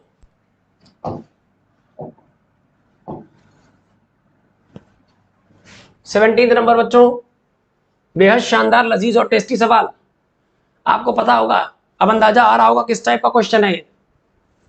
आज मैं लग रहा है फ्रिक्शन शुरू नहीं कर पाएंगे, फ्रिक्शन शुरू होना हो कोई बात नहीं, लेकिन आज की डेट पे बच्चों एटलीस्ट फोर्स कॉन्सेप्ट खत्म हो जाए,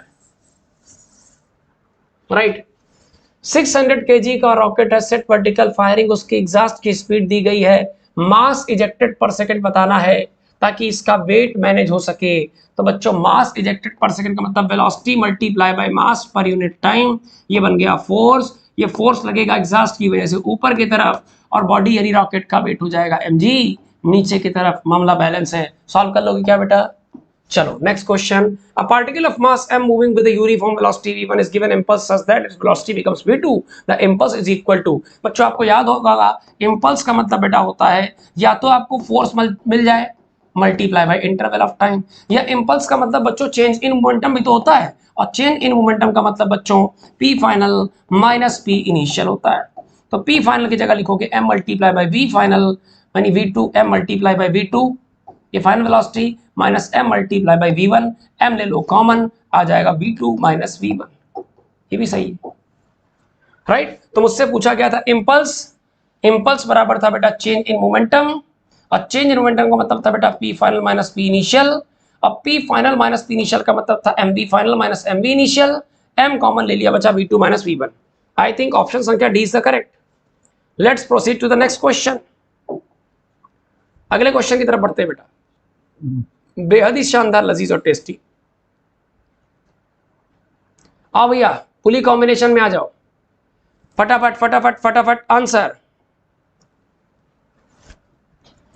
आंसर बोलो भाई। दो body of mass 4 kg and 6 kg are tight, इसको और थोड़ा सा खिसकाते बेटा। दो बॉडीज हैं, चेक करते चलो, पुली से कनेक्टेड दो बॉडी, ये रिजिड सपोर्ट, नीचे 6 kg, इधर 4 kg।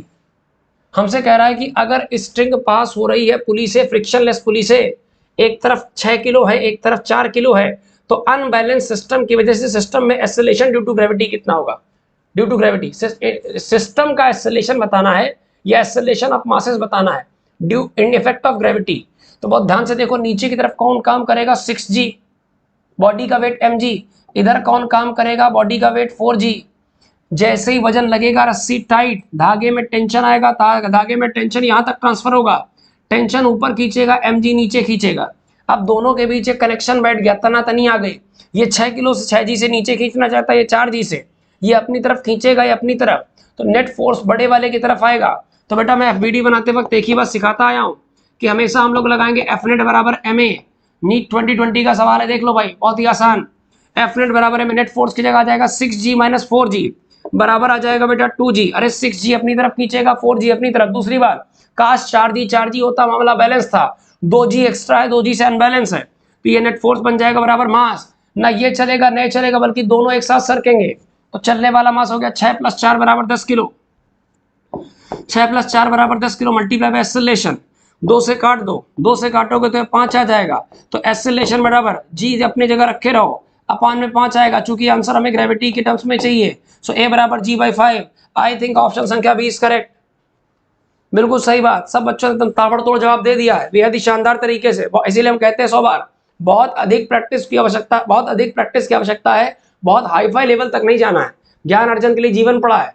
क्वेश्चन संख्या अगला आ जाओ, अगला अगला अगला अगला, अब भैया पकड़ो 20 नंबर, सवाल नंबर 20 2017। कोई समस्या तो नहीं? चलो भैया, कह रहा दो ब्लॉक है ए और बी, 3 mk और mk respectively connected to the massless and inextensible string. The whole system is suspended from a massless spring as shown in the figure. The magnitudes of acceleration a and b immediately after spring is cut. यदि spring को काट दिया जाए, यदि spring को काट दिया जाए, मैग्नीट्यूड्स ऑफ स्ट्रिंग को काट दिया जाए, बेटा स्ट्रिंग काटनी है, स्प्रिंग नहीं। तो ये बच्चों स्प्रिंग है आपकी, इलास्टिक डिवाइस है जो रिस्टोरिंग फोर्स डेवलप करेगी, ये इनएक्सटेंसिबल स्ट्रिंग है, तो आपको स्ट्रिंग काटनी है, स्ट्रिंग काटेंगे, इसे काटना है, राइट। तो चलो काट के देखते हैं। करे जुगाड़। अब डायग्राम थोड़ा स्पष्ट बना देते हैं, हालांकि यहां से काम चलेगा नहीं, तो बेटा एक छोटा सा डायग्राम और समझ लीजिए।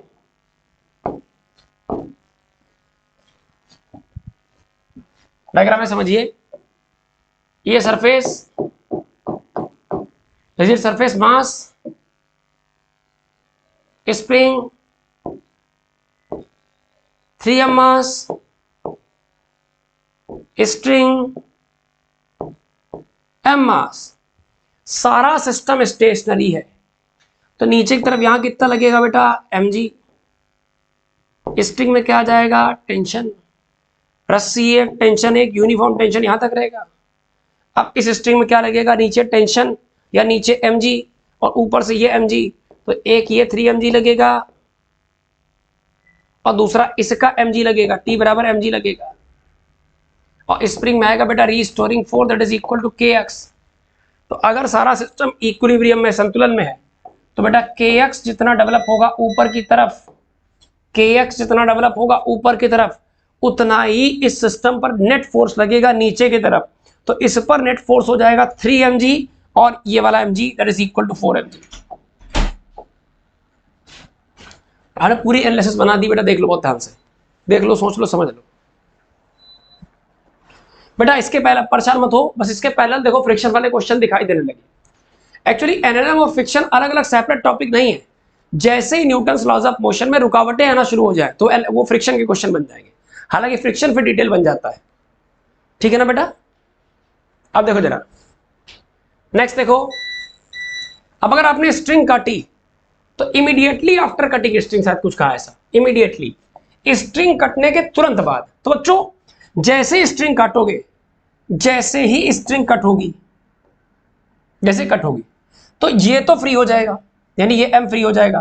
तो m तो बेटा अंडर ग्रेविटी फ्री फॉल करने लगेगा। As soon as you cut the string it will start free fall. तो नीचे वाला जो b मास है, जो b वाला मास है, ये तो फ्री फॉल शुरू कर देगा। लेकिन a वाले मास में, a वाले मास में नीचे की तरफ बच्चों ध्यान से देखो, अब देखना बहुत ध्यान से, जैसे ही आप स्ट्रिंग काटोगे, ये लीजिए, और इससे अच्छी फोटो क्या बनाया, ये लीजिए हमने स्ट्रिंग पूरी उड़ा दी। अब ये क्या करेगा, mg की वजह से नीचे एक्सेलरेशन है, mg बराबर ma, a बराबर g, तो ये तो बेटा एक्सेलरेशन a बराबर g से फ्री फॉल करने लगेगा। नीचे यहां कौन आएगा, इसका वजन कितना हो जाएगा, 3mg। स्ट्रिंग कट हो गई, कनेक्शन खत्म। ऊपर रिस्टोरिंग, इमीडिएटली कट करने के बाद स्ट्रिंग तुरंत रिलैक्स नहीं होगी, it will take some time, ये रिलैक्स होने में थोड़ा टाइम लेगी। तो जैसे स्ट्रिंग कट होगी उस इंस्टेंट पर इस पर लगभग वही फोर्स लगेगा जो पहले था, पहले कितना था, 4mg। तो इस सिस्टम पर ऊपर की तरफ बेटा 4mg इमीडिएटली कट करने के बाद रहेगा, थोड़ी देर बाद जरूर 3mg हो जाएगा। अब भाई सिंपल सी बातचीत है, 4mg जैसे कट हुआ 3mg, तो स्प्रिंग रिलैक्स होगी, लेकिन रिलैक्स होने में थोड़ा टाइम लेगी। तो रिस्टोरिंग फोर्स अभी इस इंस्टेंट पर 4mg के बराबर है, 4mg के बराबर है, नीचे mg के बराबर है। तो सिस्टम पर नेट फोर्स आ जाएगा 4mg minus 3mg that is equal to mg। और नेट फोर्स mg बराबर ma, ma मतलब 3m इंटू a, m से m खत्म, a बराबर g/3। तो इसका अपवर्ड एक्सेलरेशन g/3 आ जाएगा बेटा मेरे हिसाब से, और इस पर g आएगा। है कोई ऑप्शन ऐसा, मतलब ये अपवर्ड एक्सेलरेशन g/3 से ऊपर जाएगी और ये g से नीचे जाएगा, देख लो है कोई ऑप्शन। इसका अपवर्ड एक्सेलरेशन a वाले का g/3 से ऊपर। अब बेटा आपको पता है इतना डिस्कशन के बाद अगर समरी बना के दिखाएं, तो जैसे स्ट्रिंग कट होगी तो ये तो ग्रेविटी से नीचे गिरेगा, और जैसे स्ट्रिंग कट होगी तो इस पे नीचे की तरफ लगता रहेगा बेटा 3mg। इससे जस्ट पहले इमीडिएटली पहले ऊपर की तरफ लग रहा था 3n1 4mg। अब 4mg में 3mg निकालोगे तो बचेगा mg, net force mg upon total mass 3m, so that is equal to g/3। तो a वाला g/3 से ऊपर और b वाला g से नीचे, g/3 से ऊपर और b वाला नीचे। ऑप्शन संख्या A is correct, g/3 g। Bharat Kumar, Avesh, Manihar, Sandhya, mister smart, Sandhya, Anjali, तुरंत रिलैक्स नहीं होगी, it will take some time बेटा, दैट इज वाई ऊपर 4mg नीचे mg। अच्छा सवाल है, Samay, Parveen, A part correct option बेटा। भरत पहला, S Chakravarti A, Anushka Lucknow A, Saurabh A, Anushree, Anushree बेटा क्या लिख रहा है 11112, अनुश्री धनराज G/3, यस, पहले वाले का बेटा G/3, दूसरे वाले का G, ठीक है बेटा, लगभग सबके सही। मानसी गंगवार ए, सैम, सौरभ, विवेक राय, सर हमें फिजिक्स बिल्कुल भी नहीं आती और कुछ भी समझ में नहीं आ रही है। बेटा अगर चीज़ें जीरो से स्टार्ट करी जाएं तो थोड़ा सा वक्त लग सकता है। एक और बात बता दें कि डायरेक्ट जो आप एक मन में कंसेप्ट बना रखी है हम लोगों ने कि न्यूमेरिकल्स अलग बातें हैं, थ्योरी अलग बात है, ये गलत है। न्यूमेरिकल और थ्योरी दो सेपरेट बातें नहीं बेटा। फिजिक्स एक कंप्लीट डिस्कशन है, आदत डालो सीखने की, और जो चीज़ें बेटा हम लोग के दिमाग में पहले से कोडेड है हम वो ज़रूर सीख सकते हैं। यकीन मानिए अगर आप साइंस स्ट्रीम के हैं, आपने class 6th 7th 8th 9th 10th तक की साइंस मन से पढ़ी है या नहीं पढ़ी, उसका एक बेसिक आइडिया है, तो ट्रस्ट मी साइंस बहुत कठिन नहीं है, ये इतनी आसान है जितना आप समझते हो। आपने इसको जानबूझ के डर बना रखा है। अब ज़्यादा मोटिवेट नहीं करेंगे, आप समझदार हैं, थोड़ी सी प्रैक्टिस करिए बेटा, चीज़ें आसान हो जाएगी। 21 number, one end of a string L is connected to the particle of man, other connected to the small peg on a smooth table. If the table is moved in a circular path with speed v, the net force on the particle directed towards center. ये बेटा ये question actually थोड़ा सा हमको लग रहा है circular motion का है। क्या सर्कुलर का है? हालांकि इसको आप समझ सकते हो कि अगर सेंट्रलाइज मास है कुछ आपके पास, इसको समझा जा सकता है, कोई बड़ी बात नहीं कि ये कोई टेबल है, टेबल पे पेग है, इस पे एक स्ट्रिंग जिसकी लंबाई L है, एक m मास का पत्थर बंधा है क्योंकि v रफ्तार से टेंजेंशियली घूम रहा है, तो स्प्रिंग में जो आने वाला टेंशन होगा उस टेंशन के दो काम होंगे। क्वेश्चन क्या पूछ रहा था?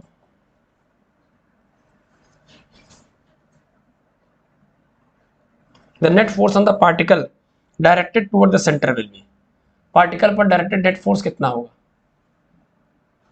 सेंटर की तरफ। तो बेटा पार्टिकल पर नेट फोर्स हो जाएगा मेरे हिसाब से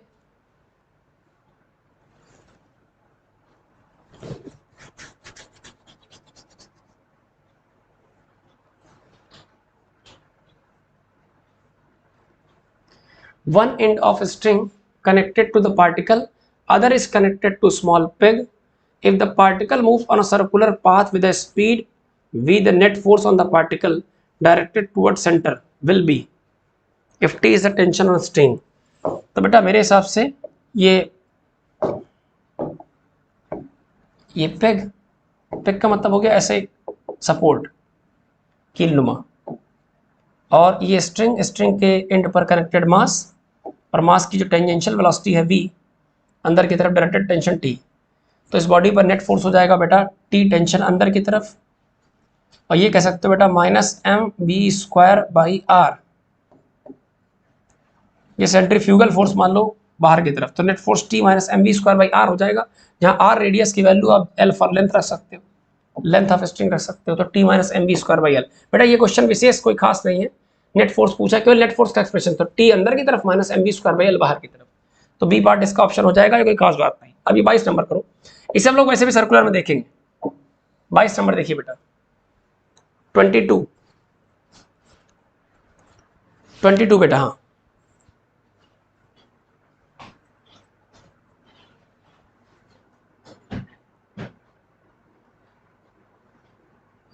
22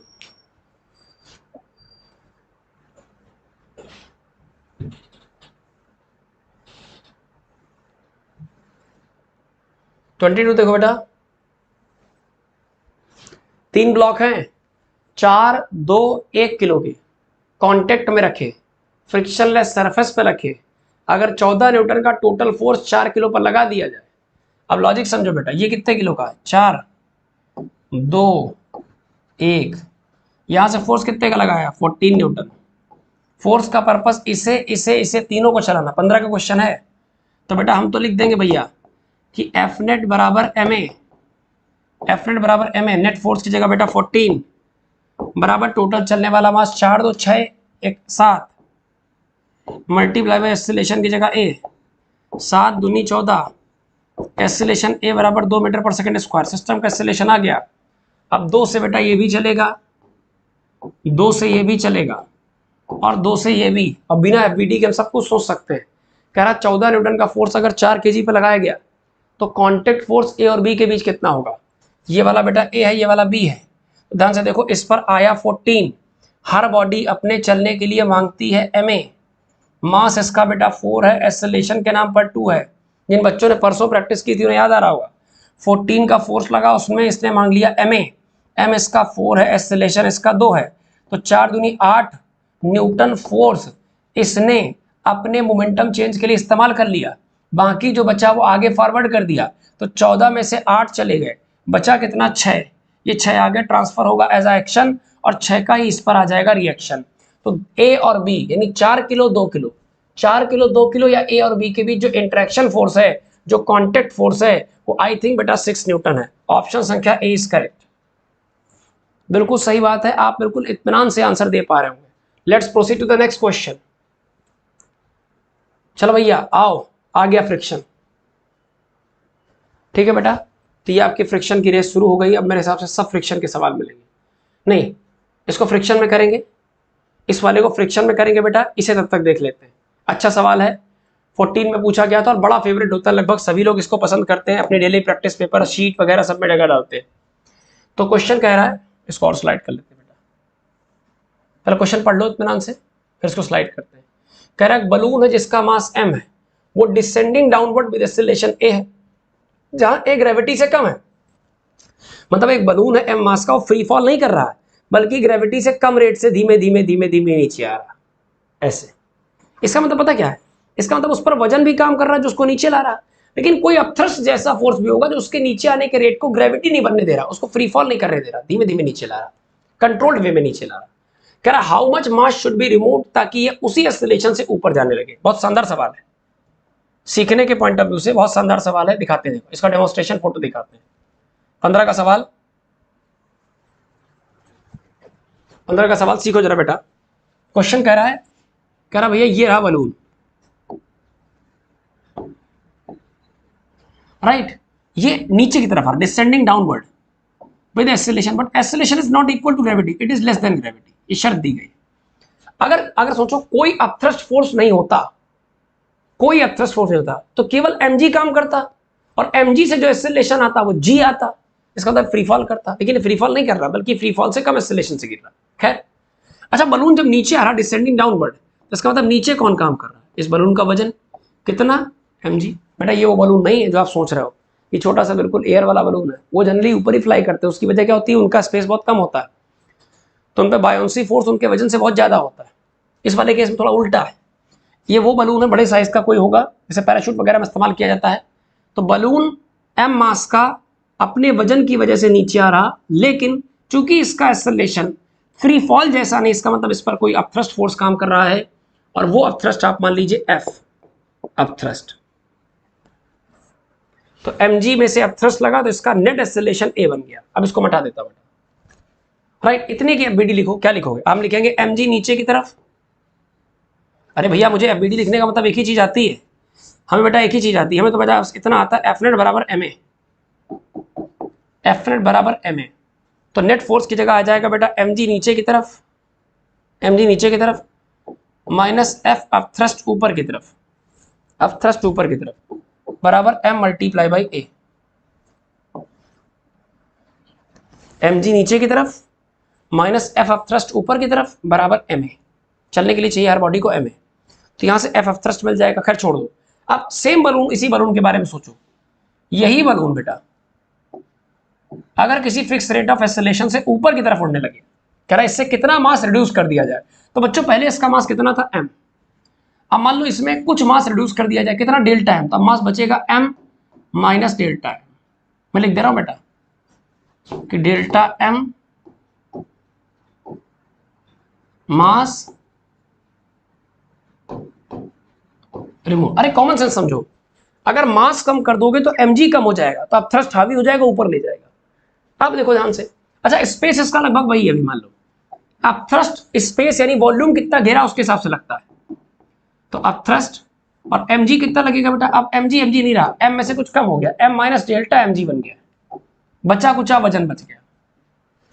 और अब ये इसी एक्सेलेरेशन के साथ, उसी एक्सेलेरेशन के साथ ये ऊपर जाने लगा। अब फिर बनाओ इसका इक्वेशन, अब फिर से मैं लिखूंगा इस बात को, क्या अब लिखेंगे बेटा नेट फोर्स, अब की बार नेट फोर्स कहाँ की तरफ, ऊपर की तरफ, तो इसका मतलब ऊपर वाला माइनस नीचे वाला, तो मैं लिखूंगा बेटा एफ नेट बराबर एम ए, एफ नेट बराबर एम ए, एफ नेट का मतलब ऊपर वाला अब थ्रस्ट माइनस नीचे वाला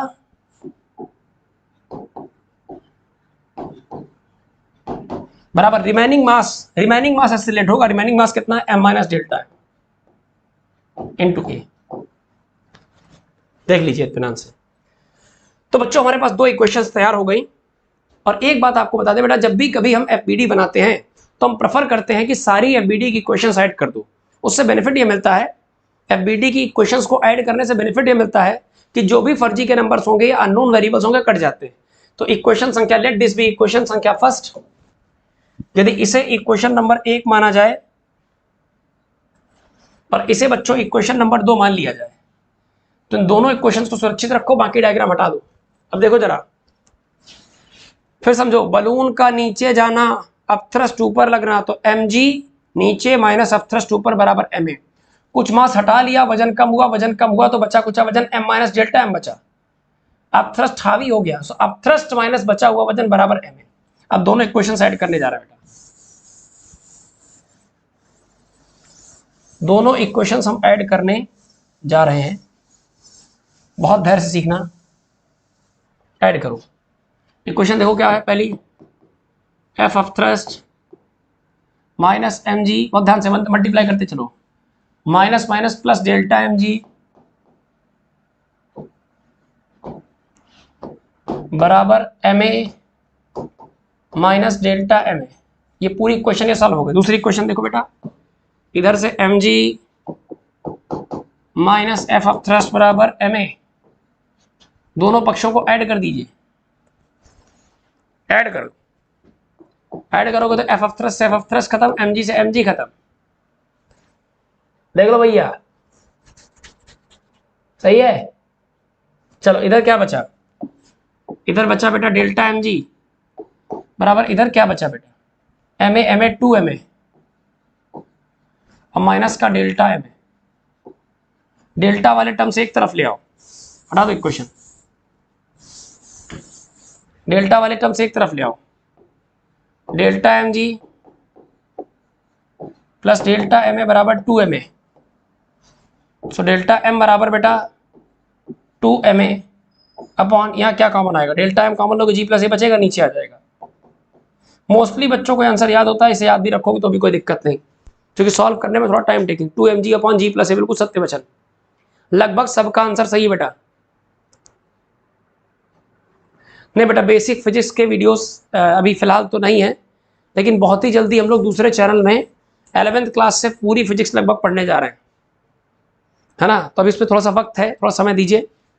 तो बच्चों यहां तक की बातें आई थिंक क्लियर,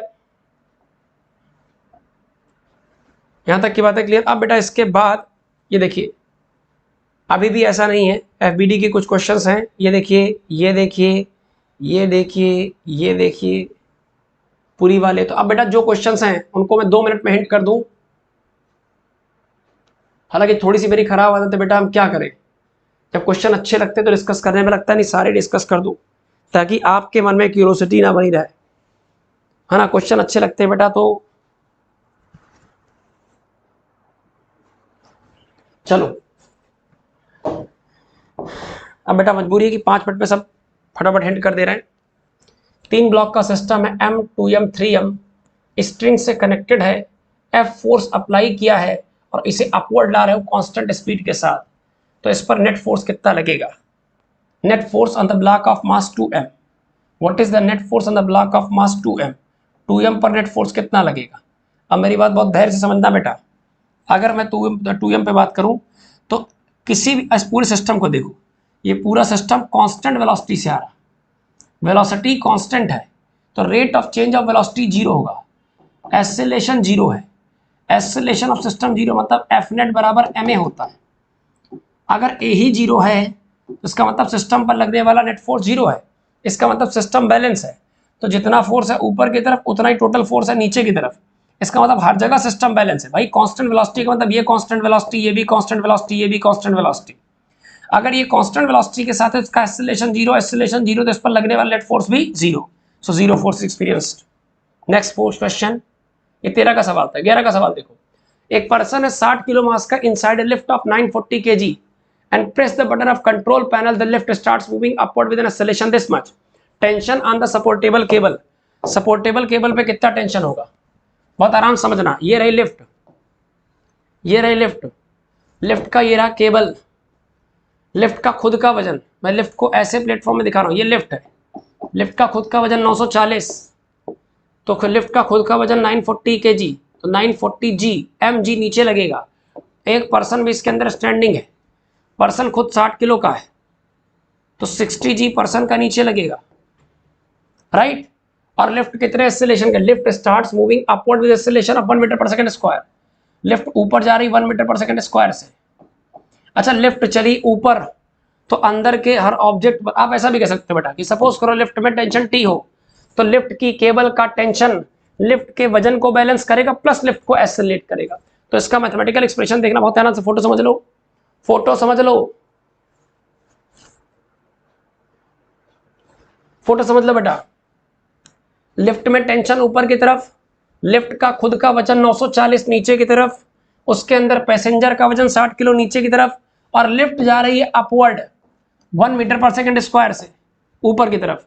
तो ध्यान से देखो एफबीडी में क्या बनेगा सोचना, टेंशन ने mg को बैलेंस किया, टोटल mg को बैलेंस किया और ऊपर एक्सेलरेट किया। तो एक्सप्रेशन लिख सकता हूं बेटा मैं, एक्सप्रेशन इस बात का मैं लिख सकता हूं, यहां फ्री स्पेस मिल गया, एक्सप्रेशन लिख सकते हैं बेटा इसका कि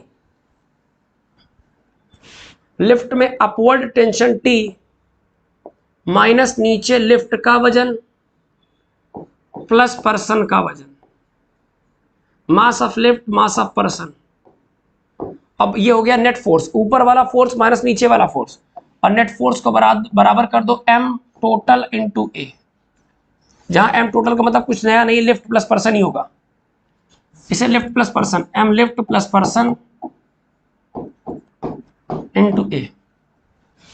तो टेंशन की पूरी जिम्मेदारी T बराबर, इसे उधर ट्रांसफर मार दो, तो m टोटल इंटू g, ध्यान से देखो ये mg कॉमन ले लो, तो बन जाएगा ml प्लस mp mg, और ये बन जाएगा ml प्लस mp, ये भी m टोटल हो गया into a, m total common ले लो,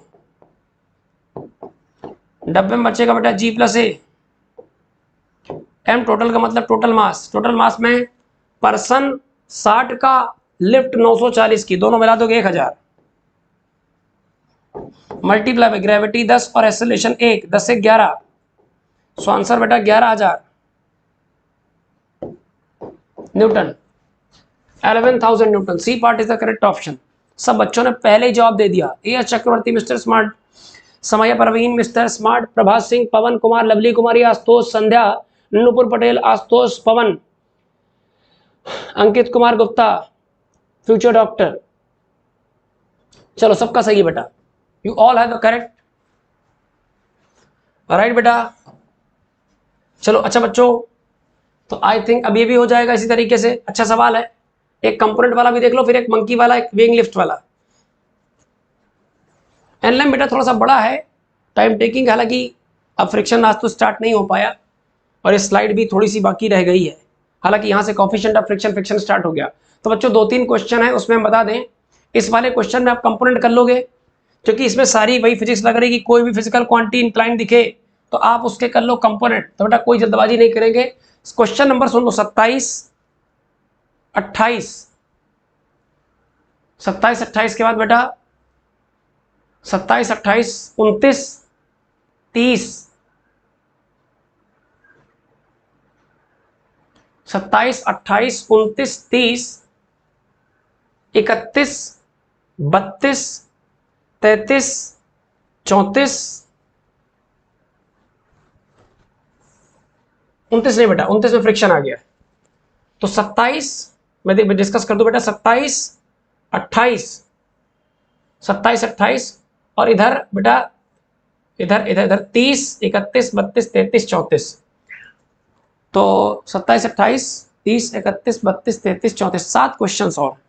अब ये 7 क्वेश्चन में कल बेटा आप इनको डिस्कस नहीं करेंगे, कल इनका केवल हिंट देते चलेंगे। और ये प्रॉमिस है, हालांकि हम रोज प्रॉमिस करते हैं लेकिन थोड़ा सा फेक इसलिए हो जाता है क्योंकि बेटा जब भी सवाल देखो और सवाल अगर अच्छा हुआ तो यकीन मानो उसको डिस्कस करने का मन करता है। शायद मेरी जगह आप भी टीचर स्पिरिट वाले होते तो आपके अंदर भी 100% स्पिरिट होती कि लाओ ये भी एक्सप्लेन कर दें, लाओ ये भी एक्सप्लेन कर दें। तो कहीं ना कहीं उस टाइम में कुछ अच्छे बच्चे होंगे जो रिपीटर्स हैं या जिनकी फिजिक्स में कमांड अच्छी है, वो थोड़ा थोड़ा बॉदर्ड हो जाते होंगे कि अरे बहुत टाइम लग रहा है, बहुत टाइम। लेकिन आप परेशान नहीं हो, आप चाहो तो इसी वीडियोस को बाद में देख लिया करो। लाइव रहोगे तो आपको क्वेश्चन आंसर करने में मदद होगी। पीडीएफ हम पहले ही आपको हिंट कर देते हैं कि टेलीग्राम चैनल से ले लो, चाहे वीडियो के डिस्क्रिप्शन बॉक्स से ले लो, ताकि आप खुद से सॉल्व कर लो। फिर जहां कहीं आपका सोल्यूशन हमारा सोल्यूशन कॉन्साइड नहीं कर रहा, कोई नई टेक्निक है तो उसको सीख लो। तो 7-8 क्वेश्चन जो बचे हैं वो, और प्लस फ्रिक्शन स्टार्ट करेंगे हम लोग अगले टर्न पर। एक और अच्छी बात है कि होपफुली कल अनाउंसमेंट में कर दूंगा मॉर्निंग वाले टाइम पर कि हमारा शाम को यानी रात 10 से लगभग 2 एक मैराथन क्लास भी होगा, जिसे आप जरूर ज्वाइन करें। उसमें अब तक पढ़ाए गए मॉर्निंग के सारे रिवीजन लेक्चर्स के कुछ शॉर्टकट क्वेश्चंस, एनसीईआरटी का फिंगर है ना, एनसीईआरटी के फटाफट कुछ शॉर्ट पॉइंट्स का रिवीजन, और शायद संडे जो टेस्ट होने वाला है न्यूलाइट का, उसका भी कुछ कंटेंट हम लोग 1.5 घंटे 1 घंटे में डिस्कस करेंगे। तो 1 घंटे 1.5 घंटे में बात का कंटेंट और 1.5 घंटे पहले वाला कंटेंट मिला चुला के लगभग 3 से 4 घंटे की क्लास होगी मैराथन की। ठीक है बच्चा, तो see you tomorrow on the same time with a new topic friction. कल मुलाकात करते हैं फ्रिक्शन के साथ।